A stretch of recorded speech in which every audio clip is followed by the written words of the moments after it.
JKN, baik lagi di Permen, Perbincangan Menarik JKN. Dan aku, Happy Ferris, annyeonghaseyo, Hochimida. Nah, kali ini kita sudah kedatangan kepala bagian yang Vaskes, yaitu Pak Cudi. Selamat datang, Pak Cudi. Selamat datang, Mas Hoki. Selamat datang juga. Nah, Pak Cudi, di episode kali ini kita akan bahas tentang antrian online yang diomongin orang-orang di semuanya. Tapi sebelum kita masuk ke episode antrian online, mungkin Pak Rusdi bisa kenalan dulu nih, Pak Rusdi itu sebagai apa di kantor Selong Parepare. Baik, perkenalkan, saya Muhammad Rusdi, Kepala Bagian Mutu Layanan Fasilitas Kesehatan. Salah satu fungsi kami dalam bagian mutu layanan fasilitas kesehatan ini adalah untuk memastikan bagaimana pelayanan kesehatan di fasilitas kesehatan kerjasama itu dapat berjalan lancar dan optimal, sehingga harapan peserta untuk mendapatkan layanan yang berkualitas bisa terwujud. Oke, berarti hubungan Bapak ini tentang pelayanan peserta di Vaskes ya, di fasilitas kesehatan yang bersama BPJS Kesehatan ya. Nah Pak, kita akan masuk tentang antrian online. Ini tuh menggebu-gebu banget Pak, pertanyaan orang-orang adalah, apa sih antrian online, kok berobat itu harus antri dulu, tapi ini antrinya biasanya harus berangkat dulu baru antri, ini kok bisa lewat online? Ini bisa jelasin apa sih Pak antrian online itu? Baik, kita seperti. Jadi untuk antrian online ini adalah salah satu manfaat yang kita berikan kepada peserta JKN untuk memudahkan mereka mendapatkan layanan di fasilitas kesehatan. Seperti itu. Jadi kita sudah memiliki aplikasi mobile JKN untuk memudahkan peserta tersebut. Jadi tidak perlu lagi datang ke fasilitas kesehatan lebih cepat, atau bahkan ada yang isu dari dulu kan harus dari subuh, bahkan untuk menyiapkan mereka dapatkan antriannya tersebut seperti itu. Betul, berarti ini adalah langkah untuk menghilangkan stigma bahwa peserta BPJS Kesehatan terus datang dari subuh, Ya, bahkan dari malamnya. Ingat ya Pak ya. Nah itu berarti udah nggak lagi ya Pak Ya. dengan aplikasi ini tadi, Aplikasi antrian online. Oke, nah mungkin bisa jelaskan juga Pak, kira-kira manfaat apa sih dari antrian online ini yang diterima sama peserta BPJS Kesehatan? Nah, kalau antrian online ini kita harapkan ada tagline-nya, mudah, cepat, dan setara. Mudah, kita harapannya peserta itu lebih mendapatkan informasi terkait dengan mendapatkan layanannya itu dengan mudah. Tidak perlu lagi pasien, saya urut keberapa, kapan saya harus datang ke rumah sakit, kan saya datang jam berapa saya harus diperiksa dokternya, saya harus datang dari pagi-pagi seperti itu. Cepat, pasien bisa mengetahui untuk mendapatkan layanannya seperti di fasilitas kesehatan itu lebih cepat. Kemudian setara, jadi tidak ada perbedaan antara peserta JKN maupun non-JKN untuk mendapatkan pelayanan di rumah sakit ataupun di KTP. Jadi tidak ada diskriminasi antara peserta tersebut didapatkan layanannya. Yang kita harapkan dengan implementasi antrian online ini di fasilitas kesehatan. Oke, bagus banget tuh Pak. Nah sekarang mungkin bisa jelasin Pak, tadi sudah disampaikan manfaatnya, kemudian penjelasannya. Gimana sih Pak kalau misalnya saya mau ambil antrian online itu caranya? Jadi untuk antrian online itu kita bisa menggunakan aplikasi mobile JKN. Aplikasi mobile JKN salah satu fiturnya itu adalah mendapatkan antrian layanan di fasilitas kesehatan. Dengan antrian online tersebut, peserta bisa mendapatkan antrian, tidak perlu cepat-cepat ke fasilitas kesehatan, cukup dari rumah saja bisa mendapatkan antrian di fasilitas kesehatan baik di FKTP-nya maupun di FKRTL pasien tersebut. Itu untuk mendapatkan pengobatan pasien. Baik, itu tadi kalau misalnya Bapak sampaikan dalam aplikasi mobile JKN. Ya. Tapi Pak, biasanya di masyarakat ada yang bilang kayak, nggak semua orang punya HP, gimana kalau saya nggak punya HP, atau saya nggak punya paket internet. Mungkin Bapak nih bisa jelasin, gimana sih Pak kalau orang-orang ini yang nggak punya aplikasi mobile JKN? Nah, yang belum memiliki aplikasi mobile JKN, salah satu yang kita lakukan adalah bagaimana dari fasilitas kesehatan itu untuk mengedukasi.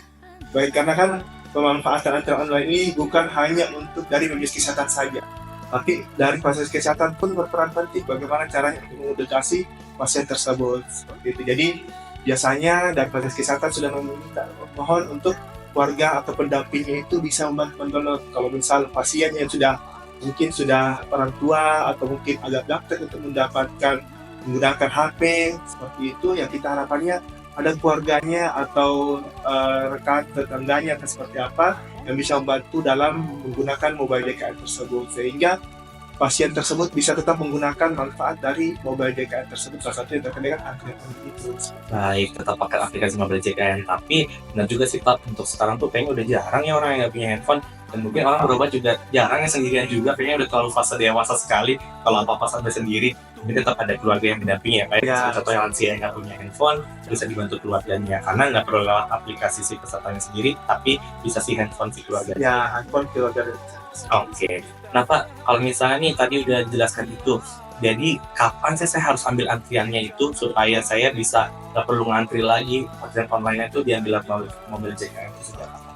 Nah, untuk penggunaan antrian mobile JKN ini untuk KTP itu bisa dilakukan pengambilan pada hari ini. Jadi kalau kita misal sudah mau berobat hari ini, ya silakan kita ambil antrian online sesuai dengan jadwal si dokternya akan memberikan pelayanan hari ini ataupun besok untuk KTP-nya. Sedangkan untuk FKRTL itu bisa dilakukan maksimal 30 hari ke depan untuk pengambilan antrian online. Jadi pasien-pasien yang terencana kontrol sudah bisa mendapatkan, oh saya misal kontrol di minggu depan.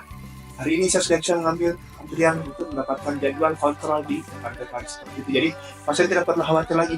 Minggu depan saya bisa tidak ketemu dengan dokter ya, atau misal pasien yang dilayani oleh dokter sudah berapa, saya dapat tak bisa ketemu dengan dokter. Kekhawatiran seperti itu bisa dihalangi atau dicegah dengan adanya mobile JKN tersebut, antrian online mobile JKN tersebut.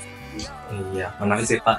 Dan mungkin kalau misalnya ada pertanyaan lagi Pak, ini tuh sifatnya online nggak sih Pak? Karena orang tuh kadang takut, kan ini saya datang dokternya nggak ada, kan ini saya datang dokternya belum datang, itu sifatnya online nggak sih Pak? Ya, jadi dengan antrian online ini kita sudah memberikan kepastian bahwa peserta itu akan mendapatkan jadwal bertemu dengan si dokternya. Di aplikasi itu kita bisa lihat jadwalnya dokternya, sudah jam berapa akan datang, berapa sisa kuota pasien yang dilayani, sehingga kita pasien bisa menentukan, mengestimasi saya harus datang sekitar jam berapa di rumah sakit. Tidak perlu lagi, oh di sini saya mendapatkan jam berapa layanan saya seperti itu.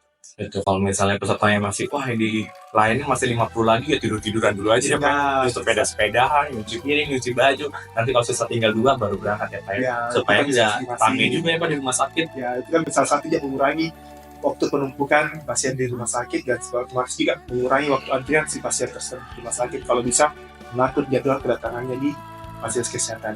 Oke. Nah Pak, kalau misalnya saya udah daftar online, saya udah punya nomornya. Ketika saya datang, saya harus lapor kemana nih? Ke dokternya kah, ke susternya kah, bahwa menandakan, ya saya datang. Nah, di mobile JKN tersebut ada fitur check-in. Jadi, ketika pasien itu akan berobat dalam kurang dari 60 menit, bisa dilakukan fitur check-in tersebut di fasilitas kesehatan dalam radius 1 km dari lokasi fasilitas kesehatan tersebut. Jadi, tidak perlu intinya untuk memberi informasi kepada fasilitas kesehatan bahwa si pasien ini sudah berada di sekitar lokasi fasilitas kesehatan tersebut. Nah, berarti kita nggak perlu lagi datangin susternya. Mas, saya udah datang nih, nggak Ya, saya. nggak usah lagi datang. Oh, dokter saya datang atau belum, saya harus melapor kemana, kalau seperti apa yang mendapatkan layanan, ya tetap menggunakan fitur check-in tersebut. Betul, nggak perlu juga nanti tangannya stempel kayak ke Ya. depan ya Pak ya. Nggak usah, tinggal datang aja, check-in sendiri secara mandiri Iya, ya Pak bisa ya. dilakukan secara mandiri di fitur mobile JKN. Nah Pak, itu kan kalau datang, kalau tiba-tiba nih jadwal saya udah ambil antrian, jadwal saya besok, tapi ternyata saya mager, atau kayak ada keperluan lain yang lebih penting yang tidak bisa ditinggalkan, gimana sih kalau saya mau batalin? Kalau ternyata pun ada kondisi pasien tersebut tidak bisa hadir pada saat pasien jadwal pelayanannya di fasilitas kesehatan, kita mungkin bisa berkoordinasi dengan petugas pengaduan di masing-masing rumah sakit. Jadi itu akan membantu untuk pasien tersebut yang batal untuk mendapatkan jadwal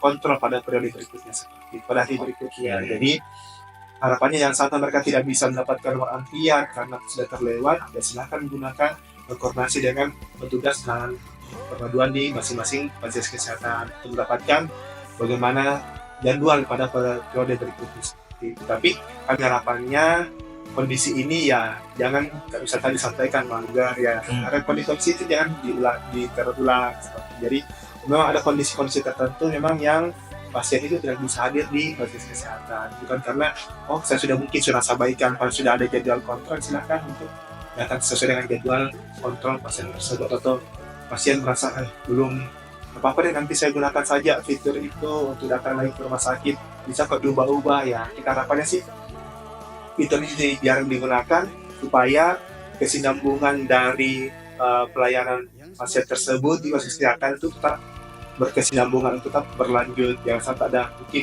obatnya putus dan sebagainya.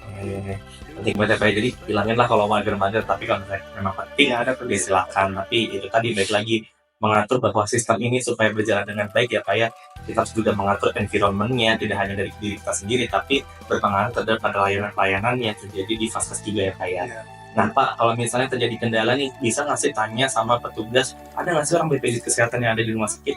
Nah, saat ini tuh di setiap rumah sakit kerjasama BPJS Kesehatan ada namanya BPJS 1 atau BPJS yang membantu. Itu semua petugas tersebut ada minimal satu di setiap rumah sakit kerjasama. Jadi ada poster yang kita sudah pasang, bisa dipasang di masing-masing fasilitas kesehatan, khususnya di rumah sakit, untuk membantu Bapak Ibu ketika mendapatkan kendala di fasilitas kesehatan. Jadi pasien ketika mendapatkan kendala, ada petugas pengaduan di rumah sakit dan rumah sakit itu sendiri, maupun petugas dari BPJS Kesehatan yang siap dihubungi untuk mendapatkan informasi terkait dengan pelayanannya di rumah sakit.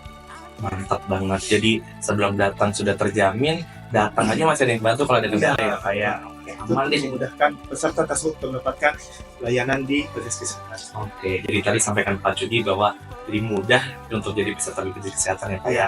Nah terakhir nih Pak, kesimpulannya dari pertemuan tentang antrian online ini mungkin Bapak bisa sampaikan ke Sobat JKN dan apa sih harapan Bapak untuk antrian online ini kepada peserta JKN?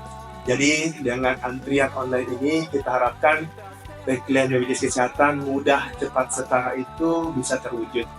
Tidak ada lagi isu bahwa peserta JKN ini merupakan peserta nomor 2 atau peserta mendapatkan diskriminasi layanan, dan sehingga dari peserta tersebut juga bisa lebih memudahkan mereka melakukan estimasi kapan harus datang ke fasilitas kesehatan dan sudah mendapatkan kepastian mendapatkan layanan di fasilitas kesehatan tersebut. Nah Pak, tadi kan menarik nih Bapak bilang supaya peserta BPJS Kesehatan itu bukan lagi jadi peserta nomor 2 ya Pak. Betul banget, jadi semuanya tadi Bapak bilang di awal bahwa semua setara. Karena gak ada orang yang mau diduain kecuali pasti jadikan apa yang kedua ya Pak ya. Iya. Oke, mungkin Pak, sebelum Bapak tutup nih, mungkin ada pantun buat teman-teman tentang program JKN ini. Saya tutup dengan sebuah pantun. Ke kampus ada mahasiswa senior pergi KKN. Ayo teman-teman semua, manfaatkan fitur mobile JKN. Oh, teman-teman untuk Pak Cudi.